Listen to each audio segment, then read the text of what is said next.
Your mind is not your brain. There are many scientists that are trapped still in harmonic universe number one. There are many scientists, seekers of knowledge and truth, who are trapped within the third dimension of Newtonian five senses. There's Newtonian physics and the science based upon the five senses. And many scientists are busy looking inside the brain for the functions of the human mind.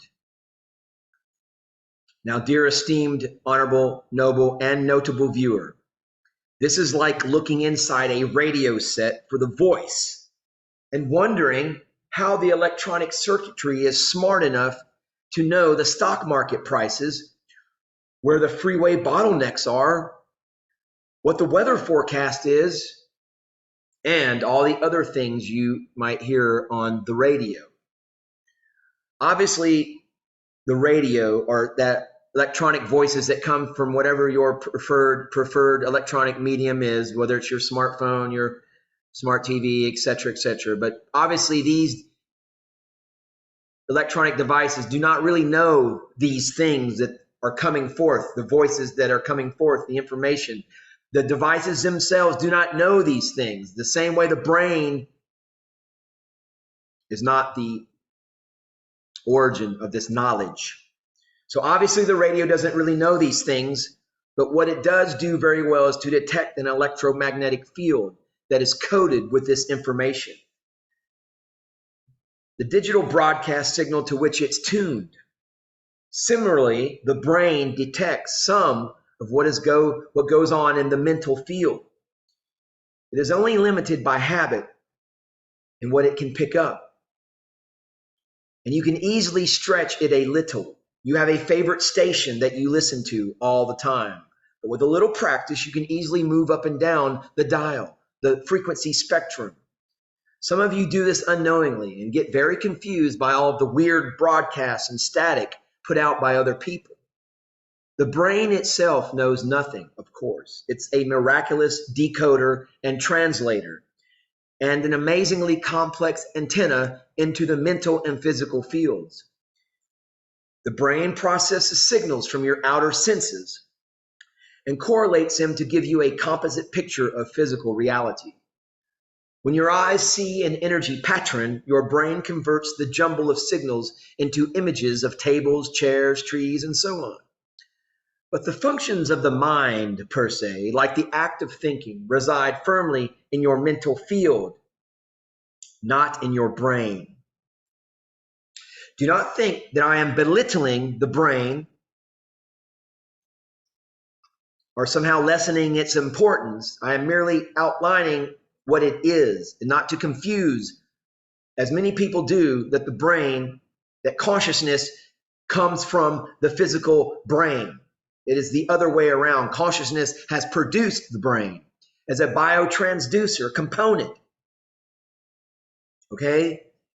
This brain that we all possess, that we all have to one degree or another, and use it some proportion or another. Some of us use 10%, some of us use 80%, but it is one of the most complex electrochemical energy transmitter receivers on any physical plane anywhere.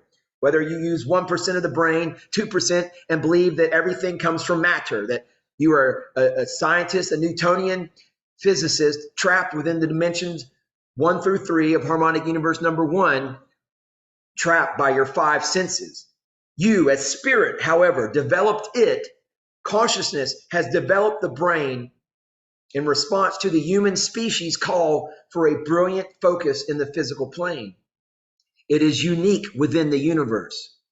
So what you think of as you is actually a number of fields or dimensions, each one supporting a supporting medium for a band of amazingly complex energies comprised of an enormous number of interacting frequencies. This combination of energies or energetic signature defines your personality and is unique in the universe. These indescribably complex patterns that make up the you that you know you are constantly are changing according to the moment by moment shifts in the intentions and functions of your spirit self. Now, I urge you to become sensitive to your energy.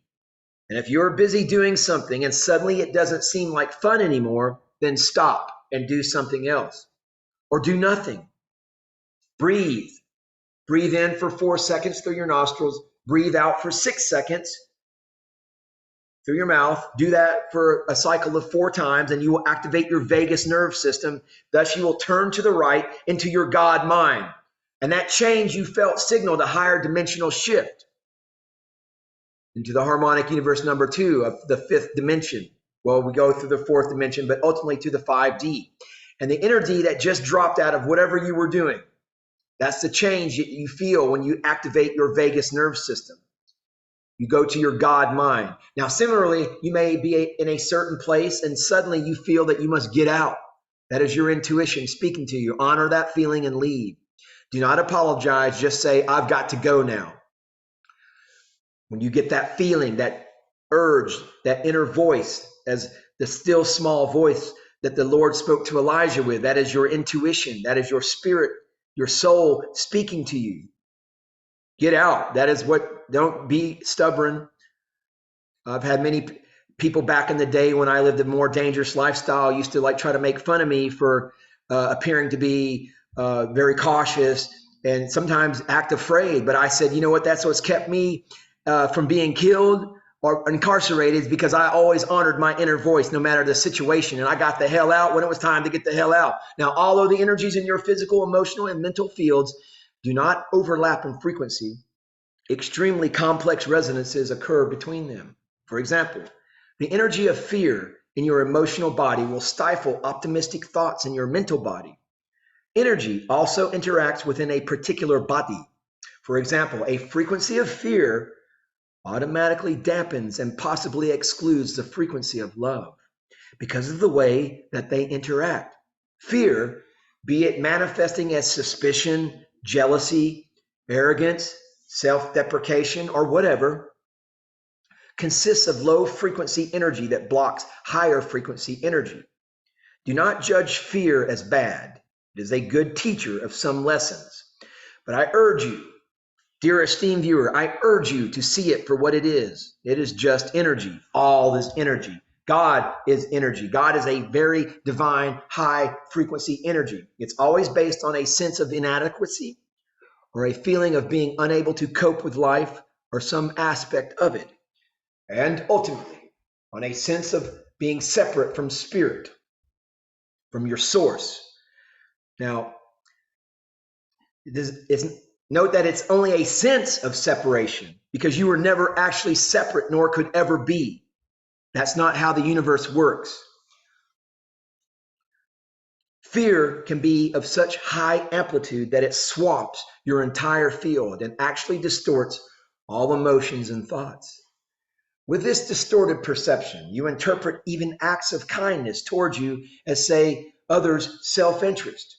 Fortunately, as we shall see in our investigations as we go forward here at the Ombanda New Earth Ashram for compassion, strength, and energy sciences, the emotion of love acts in the same way and can swamp all 3 fields. Now, probably the thing that most determines how you feel and how well you function is the degree of alignment between these bodies. Remember that a body is the combination of a field and its contents, your causal body, your mental body, your spirit body. These are actually different dimensions of frequencies and vibrations that comprise your energy field, your energy spectrum. Your physical body, and when you're aligned, your bodies are symmetrically positioned around your physical body and are spinning at the rates that are best for you. So if you get into some sort of conflict with someone, your emotional body may be literally bent out of shape. Or after some intense brain work, your mental body may only be located around your head and spinning erratically. So, but later on in future video installments here at the Ombanda New Earth Ashram, we'll look at some techniques for realigning your bodies. One of them I just shared about how you breathe in. This is like a type of a Kriya Yoga, where you breathe in through your nose.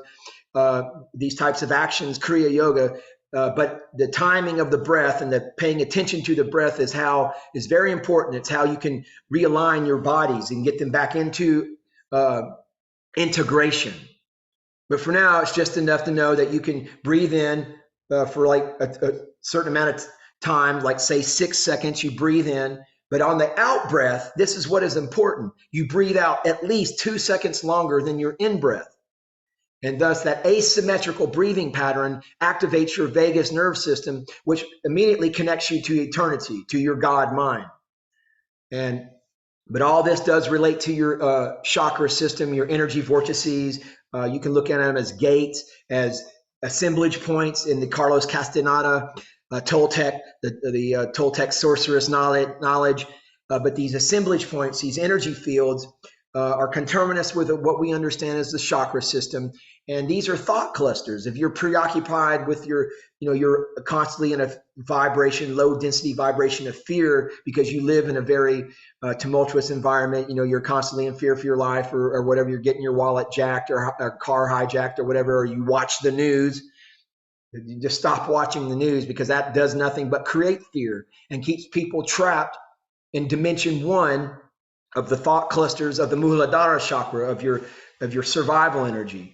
And then if most people, if they get beyond that, they're preoccupied with sex, if they listen to the current music industry, and then it's in their next thought clusters always around this type of reproductive energy, which is preyed upon and exploited by the powers that be today to keep people trapped in the lower dimensions. But the thought clusters of sex and lust and all that, if you transcend that, then you're in your next energy center, which is your solar plexus chakra, the assemblage point of the ego, where all you're preoccupied is things of the egoic nature. You're constantly, the monkey voice in your mind is constantly replaying events like, interactions with another person. Oh, I should have said this, or I should have did that. Oh, they made me look bad, or they, because that's being trapped in the ego. But as soon as you get into the heart base, into your heart chakra, and to that, where you grab your little puppy or your favorite dog or whatever, you listen to a song that moves you or whatever, but you get into the heart energy. Or I like to play music. I play my monochord, and this creates this frequency. I've transcended all of the lower dimensions of harmonic universe number 1, and now I'm into the gate.